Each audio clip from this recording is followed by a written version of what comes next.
Okay, looks like we're ready.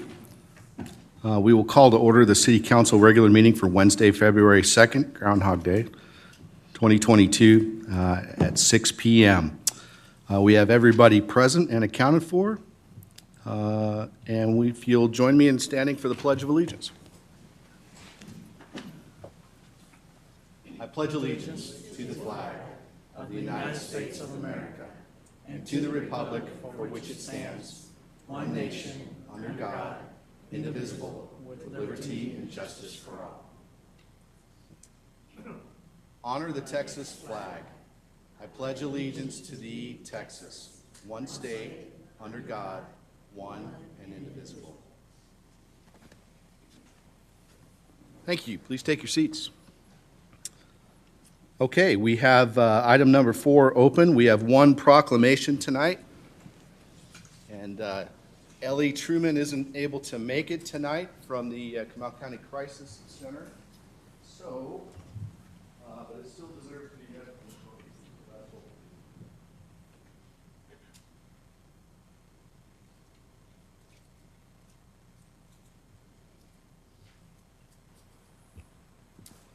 Proclamation. Whereas nearly 1.5 million high school students nationwide experience physical abuse from a dating partner each year, and victimization increases teens' risk for injury, substance abuse, eating disorders, unwanted pregnancy, and suicide, and 1 in 3 adolescents in the United States is a victim of physical, sexual, emotional, or verbal abuse from a dating partner, a figure that far exceeds rates of other types of youth violence. And violent behavior typically begins between the ages of 12 and 20, and the severity of intimate partner violence is often greater in cases where the pattern of abuse was established in adolescence. And only 33% of teens in an abusive relationship ever tell anyone about the abuse. And 81% of parents either believe teen dating violence is not an issue or admit that they do not know if it is one. And it is essential to raise community awareness and provide training for teachers, counselors, and school staff so they can recognize when youth exhibit signs of dating violence. Now therefore be it resolved that I, Rob Erickson, Mayor of Garden Ridge, Texas, do hereby proclaim the month of February 2022 as Teen Dating Violence Awareness Month. Signed by me on this date. And again, the Crisis Center for Comal County is unable to be here tonight due to the pending weather, so otherwise we'd have her up to say a few words, but it's a very noble cause, obviously. With that, Nancy, if you want to continue, I'm just going to go to the side here. And Thank you, Mayor. We received a thank you from the Barukis for the great water in our city. Mr. Park had a skunk trapped in his leaf catcher in a swimming pool. He called the city for help. Ryan arrived, and he said that Ryan did an excellent job in handling the skunk, was very polite and professional, complimenting Ryan on how quickly and carefully he was able to remove the skunk, and wanted us to know that he was very thankful for Ryan's help. Employee anniversaries. And we have one this month, and it is Holly McKay, 6 years. Thank you, Holly.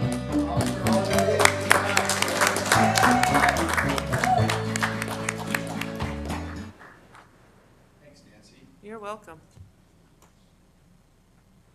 And Holly asked me before the meeting started, hey, if I've been here 6 years, can I retire yet? I said no. Too valuable. This is Linda. Will you join me at the podium, please?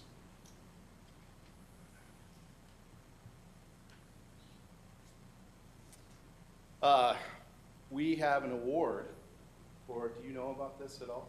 I just know a little bit what I was told this morning. We're in the top 100. You are, absolutely. You're top 1. But Small Town America Civic Volunteer Award, Certificate of National Recognition, City of Garden Ridge Library Volunteers, is hereby honored as a top 100 national award winner for outstanding public service and volunteerism, awarded on this 15th day of November, 2021, which by Civic Plus, and that is outstanding, not surprising, but thank you for what you and everybody that volunteers at the library and everybody that works there does for us. This is 799 applicants or packages were presented, and we are in the top 100. So, and next year we'll get the #1. Right. Yeah. Because there's a prize for that. There is, yeah, there's some money with that, right? Yes. And I Please, would love please. to get my volunteers out Please, here. please, come for on up. Picture taking. Yes, And a few words. absolutely. I always have words. So you, I knew a little bit. that's good. I knew. That's good. Okay, yeah, but this morning, yes. Thank you And- for all of you and what you do. Yes. I'm gonna step aside. They- It's all about you. Okay, these are amazing, amazing people.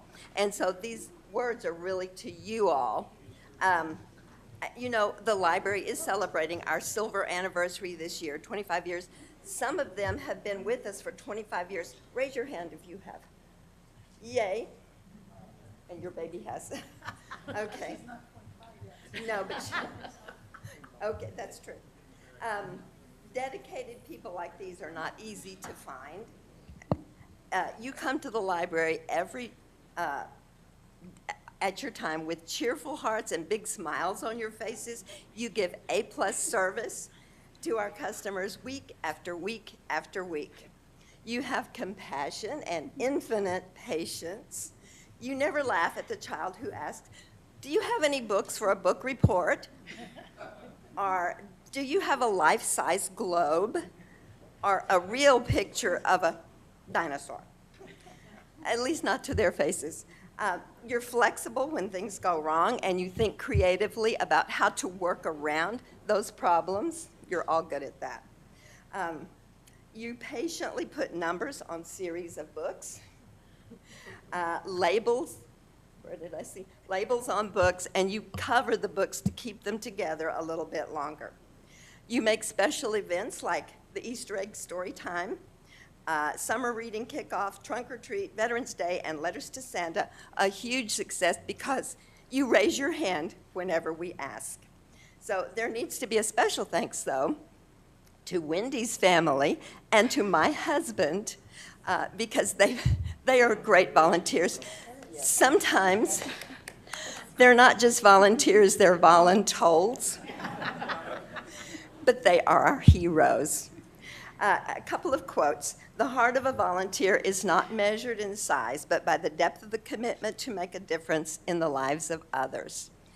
And then one last one. "At the end of the day, it's not about what you have or even what you've accomplished. It's about who you've lifted up and who you've made better. It's about what you've given back." So I thank you all.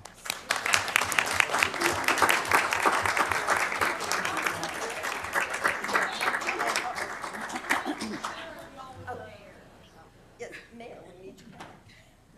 Do you want us all over? Go in the center. See everybody. I want to be right in the center. I'll be off to the side, so let's gather around here so we can see everybody. All the people in front here. There we go. Tall gentlemen can stay in the back. Are you in or out, Mayor? 1, 2, 3, and then one more. 1, 2, 3. Okay, thank you guys. Way to go.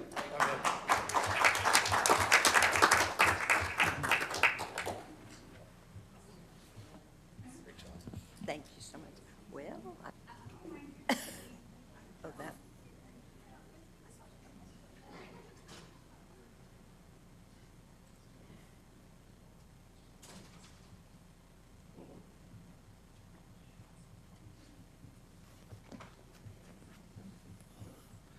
Best part of my job. Okay, with that, we'll close item number 5, and we'll open up item number 6, citizen comment period. Marissa, did anybody sign up? No? Okay, so we'll close off item number 6. We'll get right into the consent agenda, and I'll read this again just for public record. These items may be acted upon in a single motion. No separate discussion or action on these items will be held unless requested by a council member. Public comment on these items may be heard during citizens' participation. However, that does not mean the item will be considered outside the consent agenda. So with that in mind, does any Anybody have anything they want to pull from the consent agenda? No? Okay, can I get a motion to approve the consent agenda? I move to approve the consent agenda We have as a- presented. Thank you. Second. We have a motion and a second. Any discussion? I'll call it to a vote. All in favor? Aye. Any opposed? Okay, the consent agenda passes.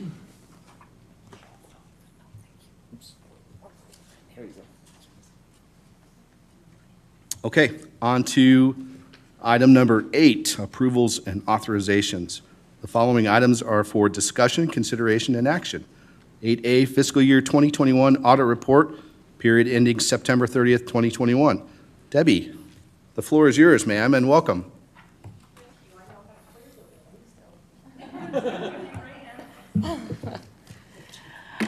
Well, good evening.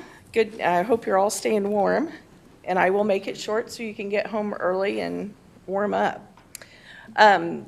If you'll look at the actual screens or your screens in front of you, I am Deborah Fraser. I'm with Armstrong Vaughn and Associates, and we prepared your audit for the fiscal year ended 2021, September 30th, 2001. And you know what? You gave me that. Oh, okay. Sorry. So what is an annual audit report? It's broken down into the introduction, your independent auditor's report, management discussion analysis, that's from your point of view, the government-wide financial statements, which are the full accrual financial statements, and then your fund financial statements, which are based on governmental types, and they are shown on a modified accrual basis, and they are presented the way you budget. Then the notes to the financial statement, and then the required supplementary information contains budget to actual reports and information on your pension and your other post-employment benefits. Then you have supplemental comparative financial statements and a statistical section. And if you've been here before, you know I'm a huge fan of the statistical section because it gives you about 10 years of activity based on the city's audits. What is the independent auditor's report? We follow generally accepted auditing standards and government auditing standards. The purpose is to give you an opinion on your financial statements. You received an unmodified opinion, which is on page 1, and it's the best opinion you can get. It basically means that you're fairly stated after adjustments and materially correct. The management discussion and analysis, I think, is a good thing to read. It's got your financial highlights and a little kind of budgetary highlights. At the end of the year, your government-wide financial statements, and remember, your government-wide financial statements are shown on a full accrual basis, so you would see all your fixed assets, your depreciation, your debt, your compensated absences, and your pension liabilities. So after the year ended, your liabilities were exceeded by $8.1 million at September 30, 2021. Your net position increased by $607,000. This is primarily due to sales tax revenue that increased by $179,000, and then a reduction in your pension-related activities. Your business type activities, your assets of the water fund exceeded their liabilities by $7.6 million at September 30th, 2021. And then you had unrestricted net position decreased by $50,000 at the end of the year, and that was a result of reduced water revenues. And those two statements are presented on page 12, 13, and 14. And I won't make you turn there, but I just wanted to tell you where they are. This is the breakdown of your net position at end of year, which is broken down. The first column is your governmental activities. So this includes your general fund, your special revenue funds, your debt and capital. And then the second column is your proprietary fund, which is your sewer and water. And then the third column is the total. But your unrestricted net assets at the end of the year for both funds were $5.3 million. Your fund financial statements are your balance sheet and income statement, and those begin on page 16 and 17. And these are based on how you budget. So in the governmental funds, you don't see capitalized fixed assets. You don't see compensated absences as a liability or your debt as a liability. These are the current resources and expenses of your organization. So at the end of the year, your general fund balance at end of fiscal year was $3.8 million, and the combined balance for all the funds was $4.2 million. This is really important that your unassigned fund balance for general funds was $3.6 million or over 1 year of operating expenditures. That's important because the GFOA recommends 4 to 6 months of unassigned fund balance to cover your general expenditures for the following year. So you're 6 months ahead of schedule. The fund balance for the general fund increased $610,000. The increase is a result of the lower than expected expenses, $180,000 in general admin, $47,000 in public protection, and an increase in sales tax of $179,000, and lower expenditures in your public facilities. The combined fund balance increased by $558,000 due to changes in the general fund balance. Do you have any questions about that? This is the breakdown of your fund balances by fund. So you had general fund at the end of the year with $753 million. Of that, again, $3.6 million is unassigned, and that's available for future expenditures. You had $41,305 in your debt service fund. Your capital projects fund, which is restricted, has $229,669 restricted for capital projects. And then you had $181,276 in your police asset forfeiture. The business type activities net position decreased by $50,000, and 2021 is in blue and 2020 is in red. And as you can see, your expenditures went down about $100,000, a little over $100,000, and then your expenditures also decreased about the same. You had less of a loss this year, again, $50,000 compared to last year. The TMRS is shown on page 58, or the important note, I think, is shown on page 58. And I want you to look at the top, your balance at December 31st, 2019. This is based on a calendar year basis, not your fiscal year. And TMRS actually does the actuarial study for you. So you went from having a liability of $325,046, and then at the end of 2020, you had $277,417 as your liability. And your ratio of planned fiduciary net position as a percentage of total liability is 92.5%, and that's up from 90.1% basically from last year. And that's important to note because the GFOA recommends that you have at least a 70% ratio. On the OPEB liability, this is basically your supplemental insurance through TMRS, and that liability increased from $98,340 to $120,935, and that will probably continue to go up because it's really not subsidized.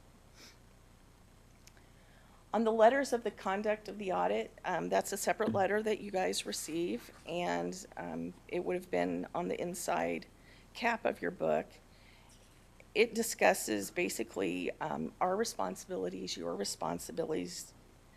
The plan, scope, and timing of the audit were within what we had initially discussed.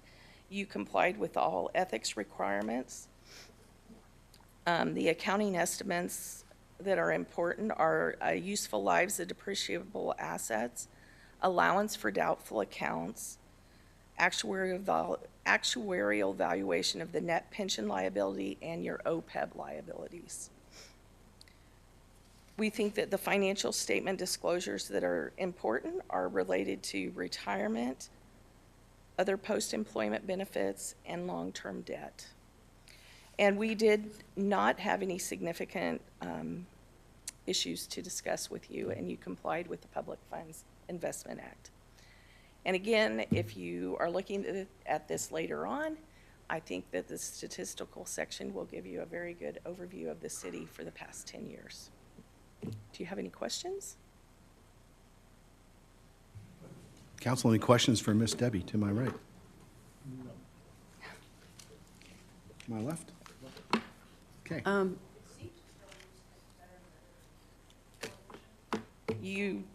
You have gotten better and better every year. You have had less adjustments every year from year to year, and I think that Karen does a wonderful job, but so does everybody else in the office at getting the information. And I think I've told you before, we are very invasive. We are here for a week and probably drive everybody nuts, and you'll see a margarita machine the day we leave. So, but yes, every year you improve.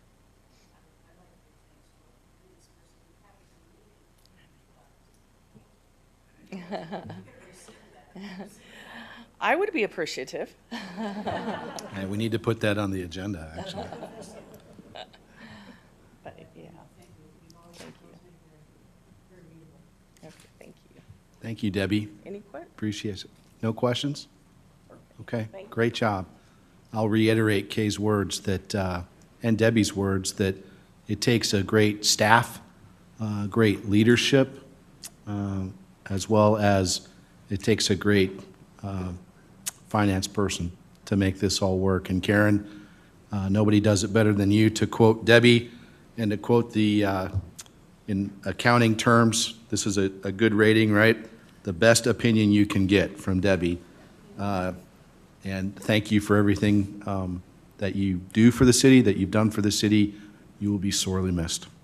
But thanks for everything you do. Okay. On to item 8B, ordinance number 231-022, 02-2022, I should say. An ordinance of the City Council of the City of Garden Ridge, Texas. Oops, I'm sorry. Can we get some action on the audit report? I'm sorry, Thank you're you. right. My bad. I'm really trying to push it up here, aren't I? I'm sorry. Okay. That's right, I move Todd. we accept the audit Bring it on a report. burner. All right, we have a motion to accept the report. Do we have a second? Second. Any further discussion? All in favor? Aye. Any opposed? Outstanding. Okay, now we'll take it out of burner leaf and get back to item 8B. So ordinance number 231-02-2022, an ordinance of the City Council of the City of Garden Ridge, Texas, to order a general election on May 7th, 2022, for the purpose of electing City Council Member Place 1, City Council Member Place 4, City Council Member Place 5, making provisions for the conduct of such election and resolving other matters related to the conduct of such election. Marissa, over to you. Thank you. So I first want to apologize that you just got this ordinance today. But as soon as we realized that we weren't going to have this information in advance, we pulled it from the consent agenda, put it in the regular agenda, since this is typically a consent agenda item. But there's been a lot of legislative changes, including a law that required Comal County to completely change all of their voting equipment and go through state mandated training. So they have been very busy lately. And I actually got a contract from them on Sunday, so clearly they're trying. So I do give them a lot of credit on trying to make everything work in a timely manner for all of the entities. So I also want to give some credit and thank you to our city attorney's office for helping me when I was frantic and needed some Spanish translation very quickly, because all of our notices have to be in English and Spanish. So this is definitely a joint effort, and this is the final product. It does look a little different than previous years' ordinances, mainly because there has been quite a bit of legislative changes that require additional and confusing requirements on what has to be in certain documents, what has to be in an order, what has to be in a notice. So it'll look a little different, but overall, most of the information is going to be the same. The one thing that I think anyone might notice is that we don't have hours set for early voting yet, which is something that's typically done in this ordinance. That's mainly because they're going to be determined by Comal County Clerk's Office because they're the early voting clerk for this election. This election also is a little bit different because it'll be a constitutional amendment election that's called by the governor. So the county's not used to doing those in May either. So they just have a lot on their plate, and it's understandable. But we got a contract from them that's attached to the ordinance, and then we should have a joint election agreement between some of the entities that we typically contract with, like Comal ISD, New Braunfels, Bulverde.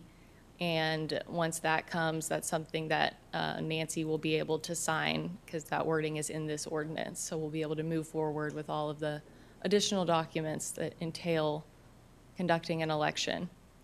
The last thing I want to add is the last day to file is going to be Friday, February 18th. That is something that's in this ordinance. It's a requirement that we state. And then if y'all have any questions, feel free to ask in either me or I'm sure Cynthia could help. Questions for Marissa or Cynthia? Great job getting this done, Thank you. because they've been in training for all last week, all this week, working over the weekends. They are still in training, yep. Yeah. So great job, Marissa. Great job, Cynthia. Thank you. Council, if you don't have any questions, can I get a motion to approve the ordinance number 231? Move to approve ordinance 231-022022. Okay, we have a motion to approve. Can I have a second? Second. We have a motion and a second. Any further discussion? Called to a vote. All in favor? Aye. Any opposed? Okay, the motion passes and the ordinance passes. All right, good. On to item number 9, staff reports. City Administrator, monthly activity report. Nancy, the floor is yours, ma'am. Thank you. There are just a couple of items that I want to announce. The first one is I want to remind everyone that the new water rates that were approved by council in December will be reflected on the bill that the customers receive on March the 1st. Just a reminder, the water bills will be different. Information concerning the adjustments that were made by council to our water rates is available on the city's website, should anyone want to look at those. The next thing I want to let everyone know, we are ready for the weather event that is already approaching us. All the departments, PD, Public Works, the Water Department have all stepped up and done all their preparatory work, and they're ready. We are ready for communications between staff as well as council. And also, due to the inclement weather and we want our employees and the public to be safe, we are closing our lobby tomorrow. However, admin staff will be working remotely from their homes, and that includes answering the water line as well as the city hall line. So, and then depending on what the weather does on Friday, we could potentially be here, we could potentially have a late opening, or we could potentially still be closed. But that call will be made as we move on into the situation tomorrow and Friday morning. Great, Nancy, thank you. We'll talk You're more welcome. about communication when it's time for Marissa to talk. Great decision to close the lobby for tomorrow and then work remotely. We fully support that. This is normally the time when Nancy would talk about First Friday, which is in 2 days. And I wanted to talk with you guys about that because First Friday is supposed to be fun. With the weather report, it's not supposed to have precipitation Friday evening, but It's supposed to be about 25 degrees and gusts up to 25 miles an hour with a wind chill in the teens. So, that being said, with First Friday needing to be fun, and we don't live in North Dakota, we live in Garden Ridge, Texas, right? So, I wanted to see what you guys think about canceling First Friday, and then we'll bring it back up for March, and we'll do a St. Patrick's theme. So can I get a thumbs up if that's a good idea? Okay, so First Friday is canceled for this Friday. You know, if you hold it Friday, your beverage won't get warm. It'll freeze though, right? Yeah. We'll be like, okay. All right, I think that's a good decision. I wanted that to be a discussion that we have since that's our event. Okay, Nancy, anything else? I don't believe so. Okay, great, thank you. Karen, you're up. I just wanted to make you aware that we have received several resumes for the finance HR position, and we are proceeding with interviews. So we'll keep you posted. That's great news. Anything else? Okay, and great job again with the audit and everything you do. Council, anything for Karen? Okay.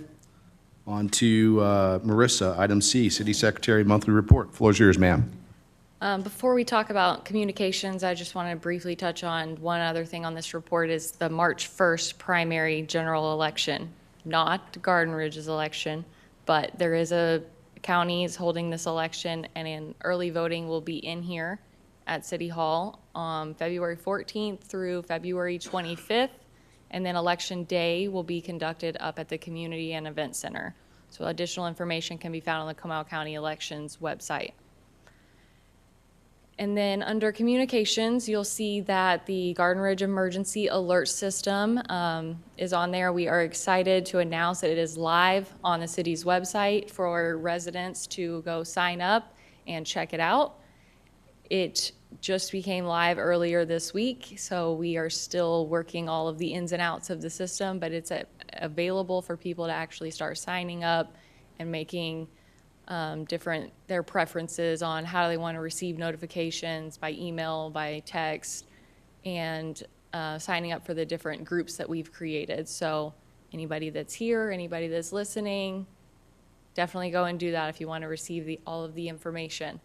Council, I signed all of you up already and signed you up for everything. So you can change your settings and your preferences, but you're in there. So we will, over the next, I would say, couple of weeks, we're going to be promoting this more and more. We have, they gave us some marketing materials to go off of. We didn't love all of them, so we're changing them a little to make them look more Garden Ridge-y, if that's a word. And I know we've made one post on Facebook already, but we'll be creating a flyer, one-page flyer that will be mailed out to everyone, letting them know about this and more information and how to sign up. And then another thing is when people are signing up, they should receive an email to validate their account. And this is important that when they receive the email to validate their account, they actually go and validate the account and create your password, because I've heard from people from other cities say that they have people that think they signed up, but they don't get alerts, and it's all because they didn't know they were going to get an email to validate the account, and so they hit sign up and moved on, never thought anything of it until they weren't getting anything. So that's another thing to be on the lookout for. If you get an email to validate your account, it is real. It's not a lot of people think it's a spam email, but it is a real email. So I would say as we move forward with using the system and we learn a little more about the system, I might have additional information, but I do encourage everyone, council members included, to go and check it out and definitely provide either Kat or I with your feedback. Anything is helpful. Great job, Marissa. And thank you to you and Kat both, and Nancy with your leadership for being ready to go when the winter weather hit. And that was our goal, right? When we talked about this last summer and we decided to provide direction from council to the staff to have a crisis communications plan and a mass communications system ready to go. You guys were on it, and you did it, and you met the goal, so thank you. Now it's up to us as citizens and residents to register for how we want to be, how we want to get that communication from the city. So, council, thanks for all signing up for everything, and you can go in and modify as needed. Let's talk specifically about the weather coming in. So it's not, unless you have something else to add, Marissa. Nope. So it's not supposed to be last year, but the latest report from the state of Texas and Comal County Emergency Operations Center is that winter storm advisory extends down into obviously Comal County and then Bexar County through tonight and tomorrow. So there is the possibility that roads will be not like last year, but we could have up to maybe even a quarter of inch of ice in some places, and certainly overpasses will be slippery tomorrow morning, most likely. So, and hence our abundance of caution to close the city. I know that Comal ISD is closed for the next two days based on that. So what we are going to set up, we haven't all had training on Civic Ready yet. You guys are good to go, but even Rob Erickson is like, hey, how do I do this, Marissa? So we're gonna fix that. But in the meantime, we have a communication process set up with the department heads and me for tomorrow morning. And then if we need to send something out via whoever has signed up for Civic Ready, we will send out a mass communication to say, hey, the roads are slick, please be careful. Or, hey, the roads are really bad, if you can stay home, please stay home, to those that have already signed up. And then we'll also put that on Facebook and online. So we're ready to go with this, and I really applaud your work, ladies. Great job. So thanks. Council, any questions for me or them? Go, Kay. I'm wondering if it might help everyone if you sent out a test like, good morning, tomorrow, or something like that. I signed up both, well, Marissa signed me up, and I'm signed up, I think, 3 times on my personal email.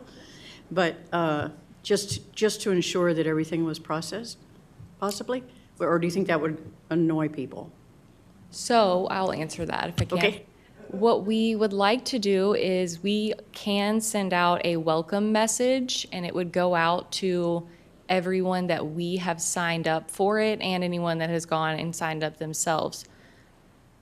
The people we signed up was from the utility account information that we had.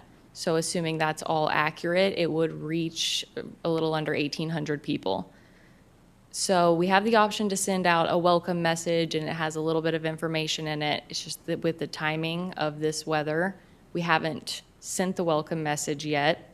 So that's something that we could do. We could send the welcome message along with a note about how the roads are and how the weather is and do them together.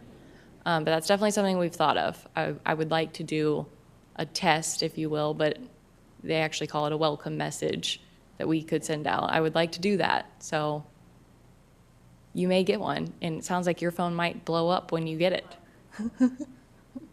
When Marissa and I talked about this earlier this week regarding the weather for Thursday and Friday, I wanted to wait on that before sending out a mass communication in case we don't have to send something out. The roads are okay. There's no reason to panic. Let's not send something out. And then later we would send out that mass welcome. So that was what I was thinking, Kay. So thoughts on that? If the roads are really bad, we'll send out the welcome mass communication. Hey, stay at home. This is a great opportunity for you to go in and sign up, right? Okay. Thanks, Kay. Marissa, anything else? Great Nope. job. Okay. All right, on to item D, Police Department Monthly Activity Report. Chief, sir, floor is yours. Thank you, sir. And to expand upon that a little bit, was just checking the map in the last 2 hours or so that the icy conditions, I've got a TxDOT map that shows current conditions, and the ice has already been moving about 40 miles south and east of where it was 2 hours ago. So it's already down to Ballinger, Brownwood, fixing to get into San Angelo area for frozen roads and closed roads already. So we'll see how that goes. Most of the information is in my report. I did want to expand upon a couple of things. We are finishing up the 3 backgrounds, putting the final touches on them. We had all the applicants up yesterday, did scenario testing with them to continue the process, and then next week we have boards. So we'll bring them in and do some intense interviews with them as well, see how that turns out.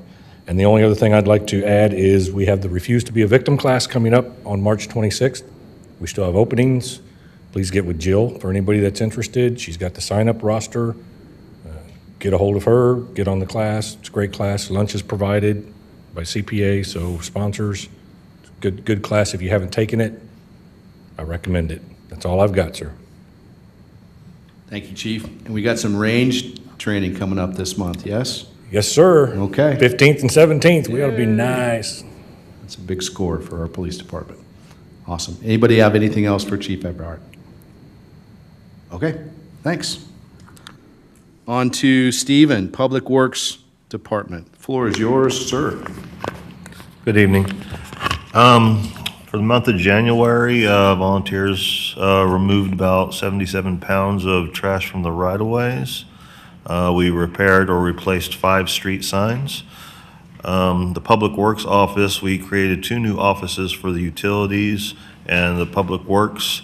So now they have their offices and computers, and they're all set up for communications and other things. We currently have impounded 5 dogs and 6 cats. One of the dogs is ready for adoption. It's that one right there. Then we have another pit bull mix, tan, male. It's not ready for adoption. The German Shepherd is a female. It's not ready for adoption. Next is a black lab puppy, female. And the last one is a white terrier mix, female. As soon as we get an opening at the veterinarian, we'll be able to get them vetted and start the process of having them adopted or transferred. And that's all I have currently for the Public Works side. Anybody have anything for Stephen for Public Works? I want to say one quick thing, Stephen, about Eric, who takes care of our pets that are in our shelter and ready for or getting ready or ready for adoption. He takes the whole staff, but especially Eric takes tremendous care of those animals, the cats, kittens, dogs, and puppies, and he loves them, and they are very well cared for. But they need a home. So, and we're going to work this spring and this summer on some different ways that we can get them out amongst the public, a little more press, if you will, to find them homes. So, and again, we are a no-kill shelter. So thanks for what you guys do, especially Eric. Okay, and you can proceed on with water.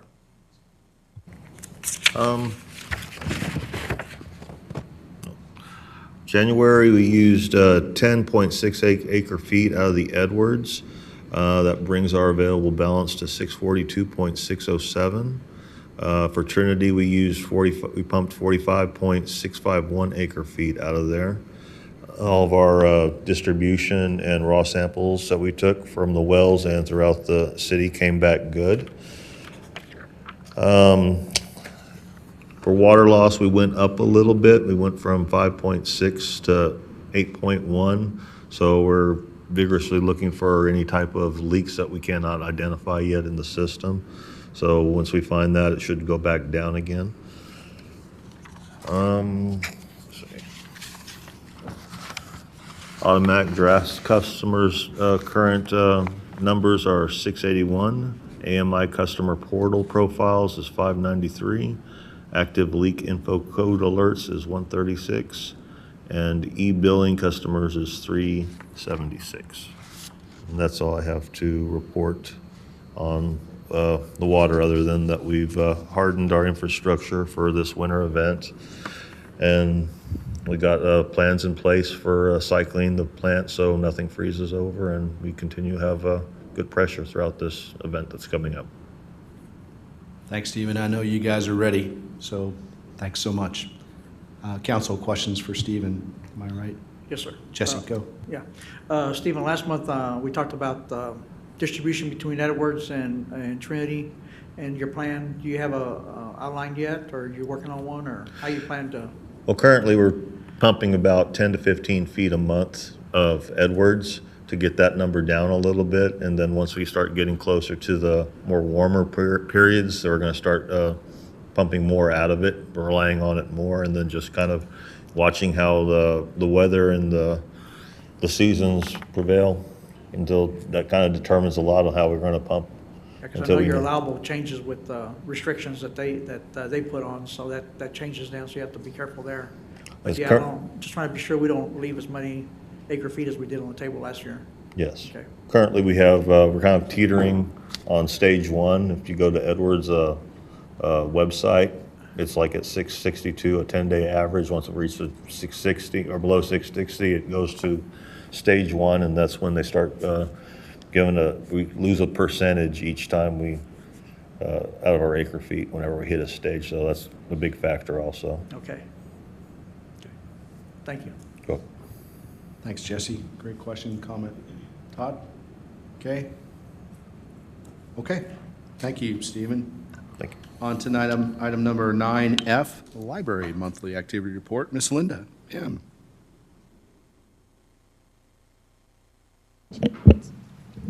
Thank you. Thank you again. We've slowly been getting back to our activities since the holidays, and we were very excited to start preschool story time this coming Friday. But since the schools are closed, I'm thinking that won't happen. And Wendy and I may or may not be here, but I don't think the children should probably venture out for that day. But next time, we'll be excited to have them. Something a lot of people are interested in, I'd like to point out, is the Lunch and Learn on February 10th. It's growing your own vegetable garden. There's nothing quite as good as homegrown vegetables, especially tomatoes. So y'all grow a good vegetable garden and tell me when I can come over. But I think it'll be a really good one. And one last thing, I've been given an opportunity to have an outreach with Sodalis to go every Thursday at 9:30 and read to some of the residents there. So I'm really looking forward to doing that. Any questions? Way to go, Linda. Anything for Miss Linda? Okay. Yeah, just back on your award, obviously, congratulations. But I think one reason it's so welcoming is that there isn't a single volunteer that I've ever run into that doesn't greet me with a smile, whether they know me or not. So Thank you for sharing that. They are the nicest people. Right.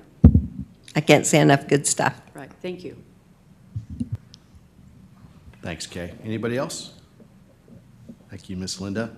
That concludes item number 9. On to item number 10, City Engineer Projects Status Reports. Sam Johnson, sir, the floor is yours. Good to see you. Good evening. Is that better? He was saying I talk too soft, so I'll try to speak up. My report is pretty much set. The only thing I want to mention for the TxDOT project, so we have the alignment pretty much designed for the water relocation along 2252. TxDOT came in and added that intersection. So we have what they planned for the roadway and curbing and things of that nature, but they're still working on the drainage side. So that's going to impact how deep and where we need to place our water lines, so I can't really do much in that aspect. But we are proceeding with finishing up our design for the rest of the project. Also, I'm working with them. We may have to acquire a private easement. I'm crossing my fingers that we don't. I'm trying to work with TxDOT to eliminate that option and try to keep it in the right of way, you know, and meet whatever requirements they have, so we won't have to spend money and time trying to get an additional easement. So I'll keep everyone posted on that. But yeah, that's pretty much all I have for my report. Thanks, Sam. Council, anything for Sam Johnson, our engineer? Yeah, I have a question. What is the Bat Cave Road Master Development Plan? It's a small subdivision that's being planned, residential subdivision. Yes, sir. Oh, okay. Towards where?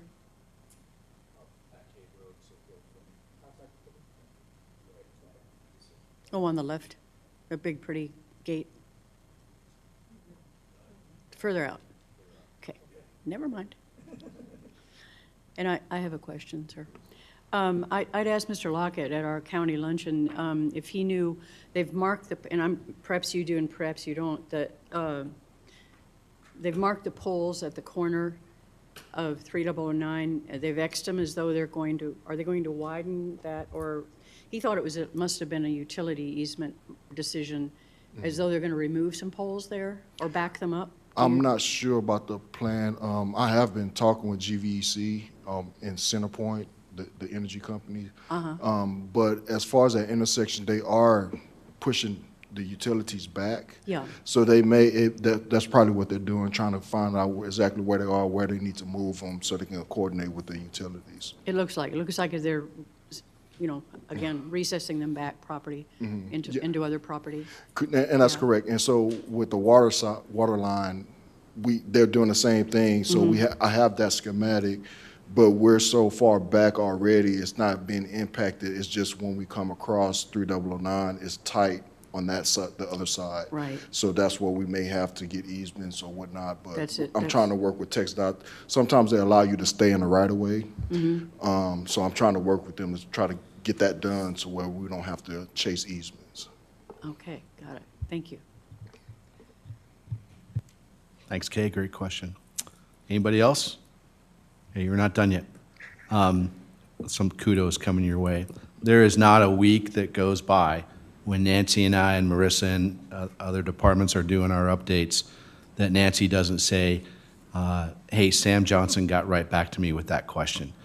And we want to thank you. I want to thank you publicly and with the council. Thanks for your promptness, getting back to us right away. You're a great engineer.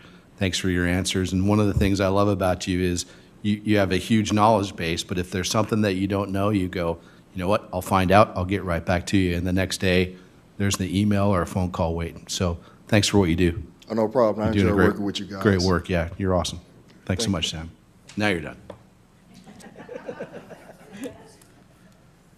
Okay, thanks. On to item number 11, City Commission and Committee Reports, Recommendations, Possible Actions.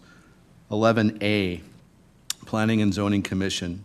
A1, receive recommendation regarding petition by Brenda L. Elliott for a variance to ordinance number 13-12, 2018, Section 5, Residential 5.1.3.4, to allow the parking of a recreational vehicle, RV, in a portion of a driveway within the exterior side yard of the property at 9404 Azalea Gate, further known as Lot 4, Block 2, Garden Ridge Estates, Garden Ridge, Texas. Parking of an RV is only allowed in rear or interior side yards. With that, I'll call the chairman of Planning and Zoning, Karen Diaz, come forward. You're already there. Okay, I'm looking down. It's good to see you. Welcome. Ma'am, the floor is yours. Good evening, Mayor and Council. Thank you so much for reading that, so I didn't have to do it. Okay, so during P&Z's meeting on January 11th, there were 3 items for action, and the first is the petition for a variance by Ms. Brenda L. Elliott. First and foremost, it's important to understand that the RV in question does not belong to the property owner. So it stands to reason that the city would not approve a variance for this particular situation, which could end up diluting the city ordinance and set a precedent for the future. In addition, after carefully reviewing the petitioner's application, after questions and discussion, the commission followed the flow chart on findings necessary to grant a variance to the ordinance, taking that from the mayor's playbook. There were at least 4 questions where the answers were yes. The questions were as follows. Are the unique circumstances merely financial in nature? Yes. Were the unique circumstances created by the owner of the property? Yes. Will the variance substantially weaken the general purposes of the ordinance or the regulations established for the specific district? Yes. Is the variance contrary to public interest? Yes. As we know, it would realistically only take one yes answer to any of these questions to deny the variance request. Therefore, Planning and Zoning voted unanimously to recommend to City Council the denial of this petition. So I will turn it over to you for a public hearing. Okay, thank you, Karen. Item 11A1, 1-1, hold a public hearing. We'll open the public hearing at 6:55 on Wednesday, the 2nd of February. And I'll remind everybody of a couple of things. You're not required to sign up to speak. But if you do speak, come forward and then give your name and address to the city secretary after speaking. You're limited to 1 3-minute period. If you submitted a written comment but choose to speak, then your written comment won't be read. And Marissa, you had 5 written comments come to you, is that correct? Yes, I currently have 5. Okay, so we'll open the public hearing. And does anybody wish to come forward and speak? Yes, ma'am. Yes, I am Brenda, Elliott, owner of the property. I think there's a discrimination against people with a corner lot. Yet, the RV is not mine. It's my disabled vet friend who's staying with me. It wasn't in anybody's way, just blocking any stop signs or anything. I talked to all 5 people that lived around me. They told me, no, there's no problem. But yet when they came to the zoning, they all say, no, no, no. So they lied to me as a neighbor. Plus one came up and said, oh, I thought somebody was living in there. She did not come and talk to me. None of them came up saying that it bothered them. Only thing I got was a person who complained that he didn't like it there, which is really a discrimination. This is my property. It was, whoever I have on my property is my business, not my neighbors. I don't complain about the RV across the street who has a 200-gallon propane tank outside that could explode. Her RV is not bothering me. I saw an RV that's on an easement.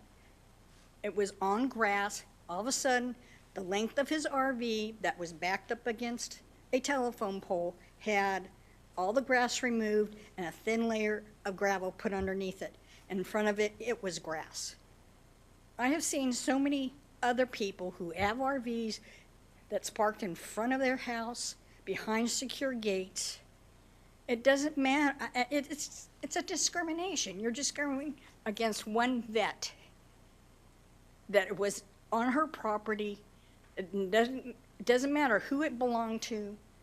It was mine. It wasn't a junk RV at all. And I don't complain. I don't go out and say, I have tree people come and do my trees. I have one neighbor who will stand on the property line and make sure I don't touch his trees. And that's been going on since my parents owned the house. I inherited this house, thinking, okay, maybe if I did want to have an RV, I could have it. I didn't know there was an ordinance. But I thought this was the United States, America. This was not Germany, World War II. If I had a crummy RV that was broken down, that was junk, I could see something like that. Or if I painted my house polka dots, there would be a problem. But no, I try to keep the property up to date, nice and clean, but I don't have neighbors that talk to each other. And that's how it is. It's a very, very upsetting place. In my 60 years, I've never had neighbors that don't talk to neighbors who don't care. They only care about, oh, what can I do? A deer died on my property. It was shot by a bow and arrow, not by a gun. It wasn't hit. My neighbor was upset because I called game control because he was promised the head and antlers. So I don't know what's going on with this neighborhood. This is an embarrassment of Garden Ridge, and to me, as a disabled vet, that neighbors don't talk to neighbors. The only thing they know is, hello, complain to cops. I had a police officer. Ms. Elliott, your time is up, but I appreciate you coming up and speaking. Okay. Thank you.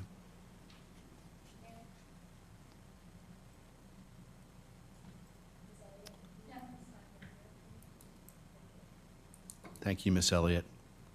Marissa, when you're ready, you can, oh, we got another comment? Okay, please come forward.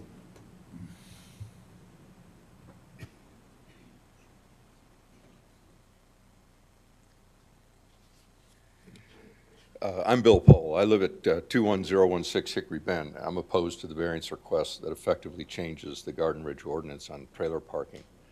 These are basically the same comments I delivered at the last planning and zoning meeting. My comments were also echoed by 4 to 5 neighbors who attended the meeting or sent comments. This ordinance is a very reasonable and appropriate requirement that helps preserve the appearance of Garden Ridge neighborhoods. We have lived in Garden Ridge for a little more than a year and really appreciate the efforts the city makes to keep Garden Ridge the beautiful place that it is.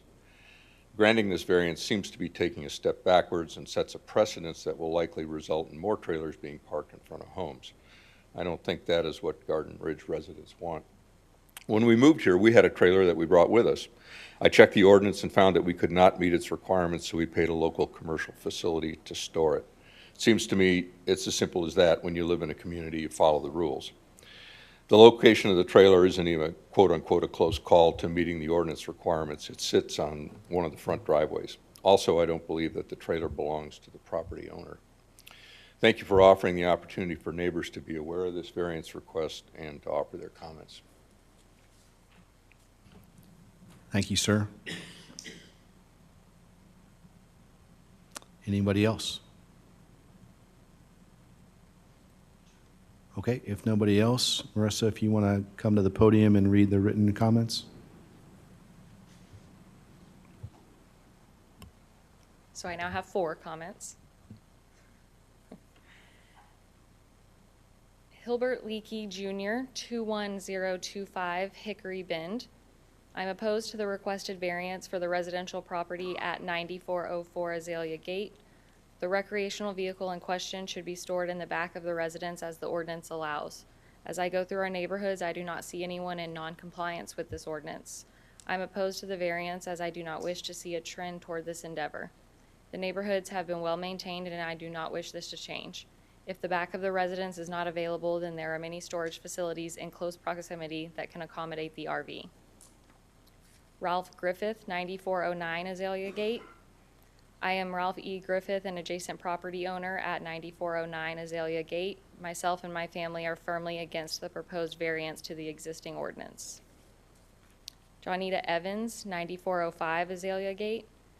My name is Johnita Evans. I live at 9405 Azalea Gate in Garden Ridge. I have lived here over 20 years in this house that my late husband, Arthur Evans, had built in 1990. We have always abided by ordinance number 13 that RVs and boats must be parked in our enclosed backyard after 3 days, permitted temporarily. When a friend visited us in an RV, we had them park it in the backyard. It's a good rule that we have encountered in many places we have lived during our Air Force career. Cynthia and Ricky Baker, 21029 Hickory Bend. We have been Garden Ridge homeowners since 1987 and have always appreciated the beauty of our city. The standards the city has established has been in the best interest of all residents and enables us to maintain our property values. We are certainly open to changes that make our city a more idyllic place to live and or are vital to our city infrastructure and financial stability. It seems as if the current request would do nothing to increase the value of our neighborhood. Therefore, we would like to see that the ordinance already put in place continue to be upheld. We would be willing to allow our neighbor at 9404 Azalea Gate to continue to park her renter's RV at her home under 2 conditions. 1, if the RV could be moved behind her privacy fence. 2, if the RV were parked in the driveway no more than 30 days per year. Thank you for considering our opinions and working to keep our city beautiful. That is all I have. Thank you. And we appreciate all the comments, both in person and written. Okay, if there's no more comments, we'll go ahead and close the public hearing at 7:05 on Wednesday, the 2nd of February. We'll open item 11A 1-2, 1.2 for council discussion and questions on the recommendation from Planning and Zoning. Discussions.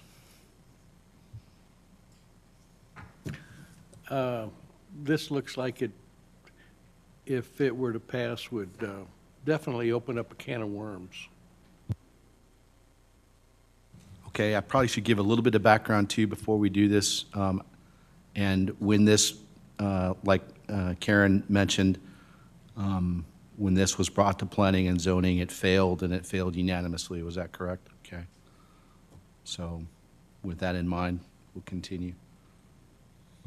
I concur with Planning and Zoning. I think they made the right recommendation that it really would dilute the ordinance. Thank you, Lisa. Jesse? Yes, I attended the January 11th Planning and Zoning Commission meeting, and the commission did an excellent job of reviewing the petition request and asking questions for, for clarification. And I also totally support their recommendation to deny. Thank you, Jesse. Todd? I guess my comment would be is, as much as I'd love to support a fellow vet, it would set a precedence for the whole city. And I see that as a problem. We can't make it restrictive to a single person, because once we grant it for one, we're going to have to grant it for everybody. Thank you, Todd. Kay? Yes, I also attended the meeting and heard the discussion. It was great. It was a great presentation, I think, and actually, I believe her Ms. Elliott's photographs are very helpful, and her overhead and so on and so on. And I know that a proposal was made to possibly store it to the one side of the house, or actually I think it's to the back, but that would be on city easement, and we don't allow that. So I don't believe there's any alternative. I think it would dilute, the efficacy of the ordinance as well. Okay, thank you, Kay. Any further discussion? Okay, with that in mind, then I would ask for a motion to deny the variance request.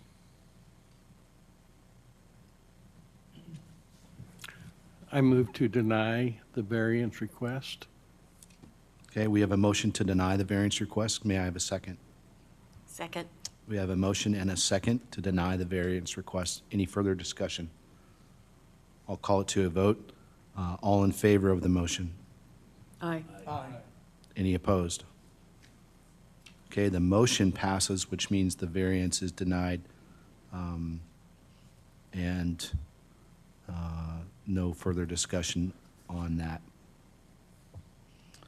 Okay, Karen, you're back up with item number 2, receive recommendation regarding final plat for Pension Mark Office Center located approximately 440 feet southwest of the intersection of Nacogdoches Road, FM 2252, and Nacogdoches Loop, Old Nacogdoches Road. Karen.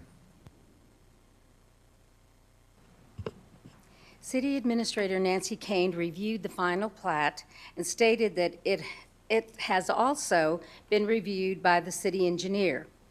The review included changes to the sewer easement serving wastewater going to the grinder pump area. Is that correct? Okay. This change does not impact the final plat request. My understanding is that the development will be replatted during the next phase.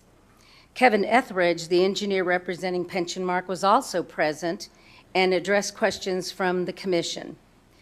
The commission unanimously voted to recommend to council that Pension Mark's final plat be approved. Okay, thank you. Any discussion, council, with the final plat of Pension Mark? I know you've already reviewed it from your packets. John? Lisa, any comments? To my left? No? Okay. If no comments, then I'd ask for a motion to approve. Move to approve the plat presented by Pension Mark. Okay, we have a motion to approve the final plat for Pension Mark. Second it. We have a second to approve the final plat for Pension Mark. Any further discussion? All in favor? Aye. Aye. Any opposed? Okay, the motion passes, and the final plat for Pension Mark Office Center is approved. Okay, Karen, you're still up. Item number 3, under ordinance 210. Mike. 11/2021. Mike. So I'm not looking at this. Let me begin again. Under ordinance 210, 11/2021, which provides for severability, the commission received the resignation of Commissioner Jesse Deaver, effective immediately, due to a change in his work and travel schedule, which would not allow him to fulfill his duties on the Planning and Zoning Commission. The commission voted unanimously to recommend to council to accept or approve Mr. Deaver's resignation. Thank you, Karen. Council, any discussion on this? This is all work-related for Jesse Deaver. He just can't put forth the time anymore, but we appreciate everything he's done. Anything from council? Can I get a motion to approve the resignation of Jesse Deaver then? I move to approve the resignation of Jesse Deaver. We have a motion to approve. Have a second? Second. We have a second from Todd. Just across the finish line. We have a motion and a second. Any further discussion? Call it to a vote. All in favor? Aye. Any opposed? Okay, the motion passes. We accept the resignation of Jesse Deaver from the Planning and Zoning Commission, and we thank Jesse for all of his hard work and volunteering, and we look forward to seeing him again when we can. Karen, you're still on. One last item, as information. The Planning and Zoning Technical Committee meeting that was scheduled for January 20th was canceled. Therefore, the possible changes to the draft ordinance will be presented and discussed at the February 8th Planning and Zoning meeting. That's all I have. Do I have any questions? Anybody have anything for Karen? And Planning and Zoning and the great work they're I doing. just want to, reiterate, we have 2 openings right now in planning and zoning, so this is a good time to advertise. We need people to step up and put applications in, so. Very true statement. Anybody else? Thanks, Karen. Okay, item number 11B, Quarry Commission. Received the monthly activity update as applicable. And do we have anybody from Quarry Commission here tonight? Nope, okay. So we will skip the Quarry Commission. They did meet, and I don't remember anything out of the ordinary from that.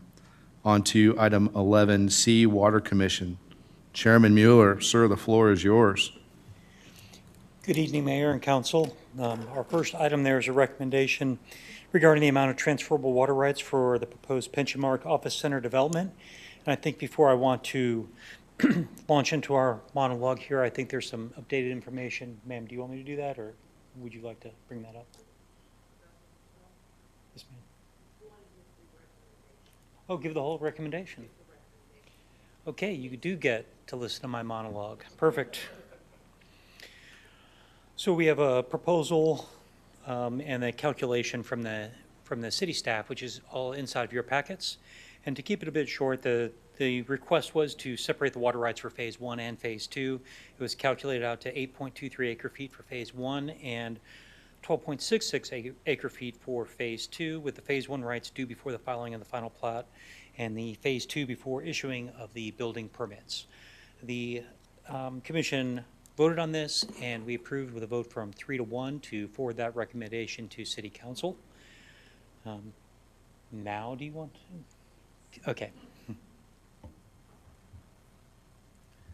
On January 27th, I received a request from the engineer for Pension Mark. They've asked to withdraw their, I'm going to call it their original petition for transferable water rights. They have reevaluated meter sizes for the project and will be going back to the Water Commission at their February 16th meeting for reconsideration of revised concerning transferable water rights. So there is actually no action to be taken by council tonight on that matter. Thank you, Nancy. So no action required on our part. All right. Jim, you're still up?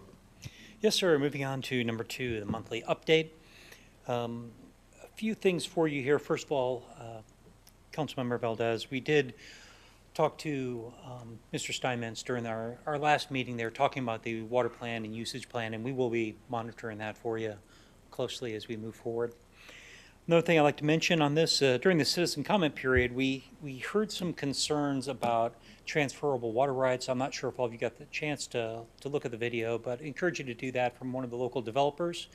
And that there's the issue brought forward to us was that there's a limited amount of water rights available out there. And this could be an impact to future development, and his recommendation was for us to look at this requirement and see if this is really something that the city of Garden Ridge wants. So we're looking into that. We're working with city staff and checking about all the information that was brought to us by that citizen. Lastly, I think the only thing last to mention on there is the Water Commission. We changed our next monthly meeting due to a conflict, and that meeting will be on Wednesday, February 16th here, 6 p.m. in the council chambers.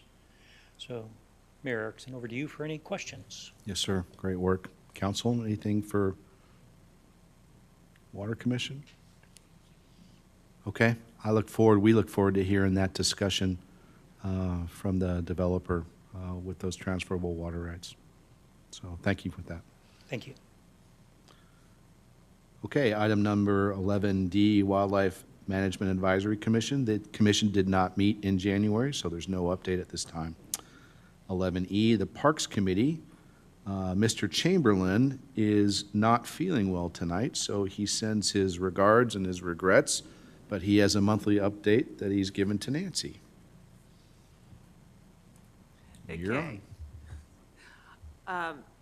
The Parks Committee highlights for the month of January are their last general meeting was held on January the 12th, and their next scheduled general meeting will be Wednesday, February the 9th. The open item that they had previously discussed before with City Council, or previous City Council meeting, was they are reviewing City Ordinance 24 that relates to city parks. They're reviewing that ordinance and going to be meeting with me on February 16th to discuss some possible revisions and amendments to that ordinance. During the month of January, the Parks Committee totaled 74 volunteer hours, 70 of which were by Parks Committee members and 4 by volunteers that are outside of the committee. Their primary focus over the last 30 days has been they collected $550 from the 2021 Christmas ornament donations, and those were presented to St. Jude's Ranch for Children in New Braunfels. They are doing prep work for an upcoming cleanup of Paul Davis Park, which was scheduled for this coming Saturday, but due to the weather, the extremely cold weather, that has been postponed to Saturday, March the 12th from 8 a.m. to noon, and it will be followed up with a delicious homemade lunch. They did a walkthrough of the park with Public Works on January 24th to identify potential items that need attention prior to 4th of July. Over the next 60 days, they will be discussing a request to consider adding a disc golf at Paul Davis Park. Continued discussions concerning the updating of Ordinance 24, as well as the Paul Davis Park cleanup on Saturday, March 12th. Anyone that has questions, please feel free to contact the Parks Committee, or if anybody wishes to volunteer and help them, they are open for volunteers. And they thank the mayor and city council for their time and continued support. Thanks, Nancy. Thanks, Rod, out there. Council, any comments for Parks Committee? Okay. Yes. Speaking of the Park Committee. Yes. Also, when I met with the coordinator to deliver the check to the St. Jude St. Jude, anyway, SJRC, they also, in discussing their needs and so on, she also forwarded to me a list of their needs. Just like any organization, they could use certain things and so on. So if anyone's interested in obtaining that list from me, I'd be more than happy to forward it. I did forward it to Linda Potts as chair of the Women's Club, and she's going to make it, available to the members of the Women's Club as well. So we can continue to support them throughout the year with just goods. Great, thank you, and thanks for making that trip up there to deliver the check. Great job. Thank you. Anything else? None Okay. for parks. All right. Nancy, you're still on with Volunteer Garden Ridge. Volunteer hours for the month of January in the city were 8 hours for the women who stuffed the water bills, 74 hours total for the Parks Committee, and the library had 121 hours, totaling 203 volunteer hours for the month of January. Thanks, Nancy. Again, we couldn't get it done without our volunteers out there. So thank you, all of you in this room and out there watching. We appreciate what you do. We couldn't do it without you. Okay. With that, we'll close out item number 11 and go to item number 12, updates. 12A is City Council projects. 12A1 is City of Garden Ridge 50th Anniversary Committee update. And Kay, I'm going to pass that to you.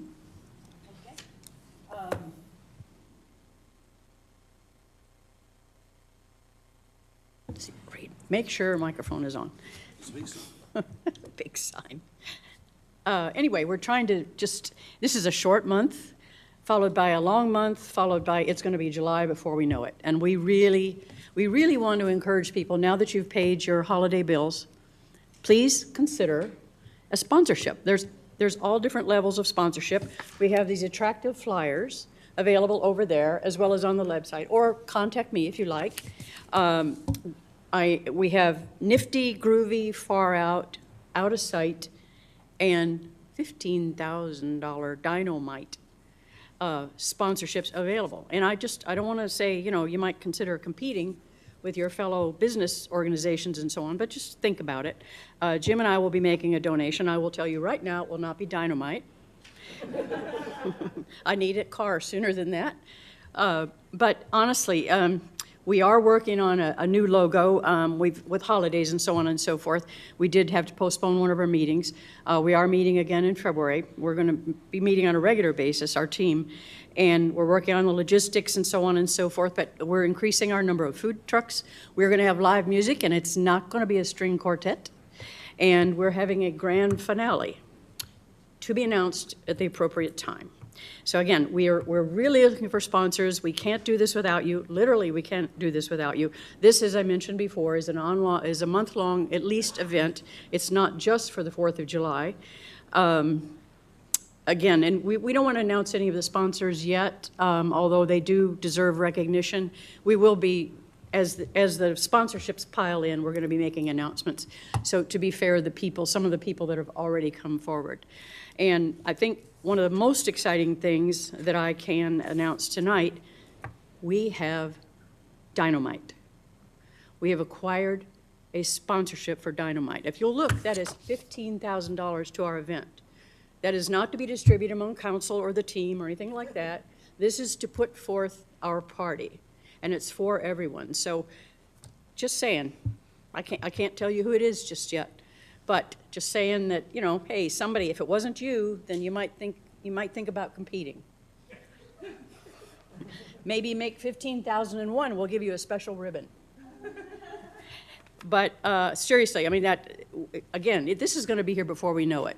And we'll talk more about things like our time capsule, which we talked about that a couple months ago. Maybe some swag, which TBD, and so on and so forth. And ongoing events throughout the month, like, as I said, like Ms. Crossland suggested, maybe scavenger hunt, maybe some art contests for the kids, that type of thing. So we're still open, and I will say that my inbox is not being flooded with ideas. So I would really encourage, if you don't want to email me, email Kat. She has nothing else to do, so she can process that. But seriously, I can't say enough how much. And if you happen to be in the audience, those of you who didn't, leave early, seriously, or they're available online, or we'll have some at the front office. Pick up a thing, and there's a form online as well. It's a very simple form. It shouldn't throw you. It's not, even if you're not technically, adept like maybe Todd or something, you will be able to complete this form. Get your granddaughter. Probably couldn't figure it out. Get your granddaughter, get your teenage kids, whatever it takes. Sign up, consider a donation. Maybe, I have an idea, maybe your HOA could get together, just like, say, maybe Wildwind would maybe compete against maybe George Ranch or Trophy Oaks or something like that. And say Trophy comes in at 15,001, well, then I think then maybe Wildwind would come in at 15,002. I don't live in a gated community, so I can't compete. So, and I guarantee my street, if I go knocking on doors. So please, please, please be a sponsor. Even, we'll accept $10. We'll accept anything and everything. Just if your conscience is bothering you, we'll accept everything. And our great finance person will handle it for the time being. Of course, she's leaving on April Fool's Day, so. Anyway, I think I've said enough. Anybody else want to add to that? Thank you, Kay. We'll have a lot more to announce officially at March's City Council meeting with names and no kidding events. But what we can say, first of all, is thanks for all the work that the 50th anniversary committee members, to include Kay, are putting forward. And it's great stuff. It will be a busy day, Monday, the 4th of July, 2022, because we're going to have our parade at Paul Davis Park and our events with the Parks Committee that morning. We'll take a break after that and then come back. We're going to have a big party and grand finale with live music, like you said, Kay, that in the evening up here at the city. And it will be the largest event that Garden Ridge has ever put on, without a doubt, as the chief cringes over there. So thanks again. I can't wait, and it's going to be here before you know it. Thank you, Kay, very much. Sure. Anybody else have any comments on that? Great. 12A2, bulk dumpsters and brush along FM 3009. Jesse, how goes it? How'd it go last weekend or this month? Well, it went a lot better. I want to really first thank everybody who did either cover or tie down their brush this past month. I made several trips to the dumpsters this past weekend and saw at least 2 trailers and 1 pickup with actually had straps down, tied down. So I thank everybody for doing that. I did see some brush along the highway and road, but it wasn't as much as I've seen in previous months. So again, thank you to everybody who's been doing that, So positive this time. That's great. Good public awareness. Thank you. I like to keep this item on the list so we can bring it up. Next month will be, March will be another month for dumpster, so just a good reminder. Totally agree. Thank you. Thank you. Okay, on to item number 13, discussion of future agenda items. Anybody have anything they want to add? No? Okay, close out number 13 and open it up for number 14, citizen comment period. It's 1 2-minute period, and again, we can't comment as a council on what you're saying, but you're more than welcome to come up and speak. Anybody want to take the opportunity? Nope? Okay. We'll close out item number 14 and open up item number 15, reports and comments from mayor and city council members. Go ahead. Anybody? Jesse? Yes, I just want to mention that the Garden Ridge Citizens Police Academy Alumni Association presented a check to the 100 Club of Comal County, a check for $1,100. This was their portion of the proceeds from the last year's car show. So good thing we will help them too as well. That's outstanding. Thanks for doing that. Love the CPA. Todd, Kay? I'm going to bring it up. We recently in the city of Garden Ridge lost a longtime Lion / city council member / mayor pro tem involved in the city for many, many, many years, and that was Russ Sanders. His funeral is tomorrow, 11 o'clock at Triumphant Lutheran. Yeah, I just figured he needed to be noticed here. So Russ is a great human being, and it's a big loss. Thank you, Todd. That's a great reminder. And a tragic loss. Kay, anything before I go? Okay, Families of Garden Ridge, our next pickup along FM 2252 is a week from Saturday, so Saturday, February 12th from 8 a.m. to 10 a.m. We'll always meet at the front parking lot of NEBC. If some of you are doing the math, you go, hey, wait a minute, that's market days. But when we did this pickup in September, we did it alongside of market days, and it worked out fine. So come on out. It's a great thing to do on Valentine's weekend with your sweetheart and help pick up 2252 to keep it looking nice. What else? Northeast Partnership, we have a luncheon next week, next Thursday, right? I encourage all of us to go. And Jesse, you won a door prize again in January. For the record, he has promised not to put his card in this time. We got to keep the record going here. Okay, that's great, outstanding. What else? And then we have Comal County luncheon next Monday, so on the 14th. Okay, on Valentine's Day. Okay, so I would love to see all of you out there for that. Anything else for item number 15? Okay, we'll close out 15 and open up item number 16, executive session, and I'm going to go ahead and read this. The City Council will recess its open meeting and reconvene in executive session pursuant to Texas Code Section 551.0711, 551.0712, consultation with attorney, and 551.072, deliberations about real property.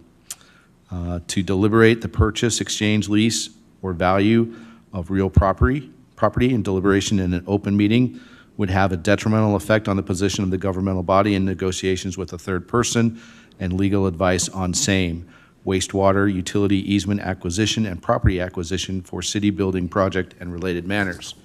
Item number 2, a matter in which the duty of the attorney to the governmental body under the Texas Disciplinary Rules of Professional Conduct of the State Bar of Texas clearly conflicts with Texas Government Code Chapter 551 regarding possible computer/data breach, mayor's access and PC, and related investigation.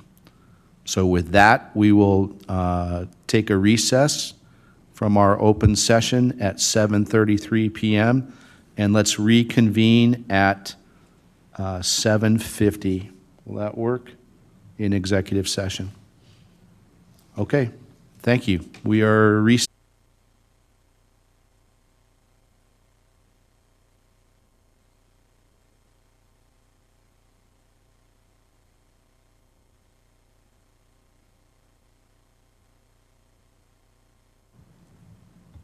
All right, agenda item number 17, business items. The City Council will reconvene into regular session at 9:03 p.m. on Wednesday, the 2nd of February, 2022, upon conclusion of the executive session, and may recall any item posted for executive session for action as necessary.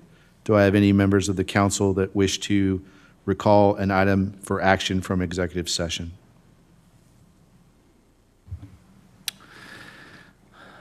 I move that the mayor and city council task the city staff and our city attorney with drafting an ordinance defining the ethical and professional behavior and conduct of our elected officials, to include mandating the smooth transition of power from one elected official to another after an election or an appointment to the position. That's my motion. Additionally, the ordinance will mandate a professional update briefing from the outgoing to the incoming elected official, with briefing to include the status of the city of Garden Ridge, ongoing issues and topics of interest within the city, and the handover of public records, both physical and electronic, to the incoming elected official. Furthermore, in the event that a smooth transition of power does not occur, the mayor and city council will have the authority to censure, issue a letter of admonishment, and fine the elected official responsible for violating the ordinance due to their unethical and unprofessional behavior while still in office. I have a motion. Do I have a second? I second it. I have a motion and a second.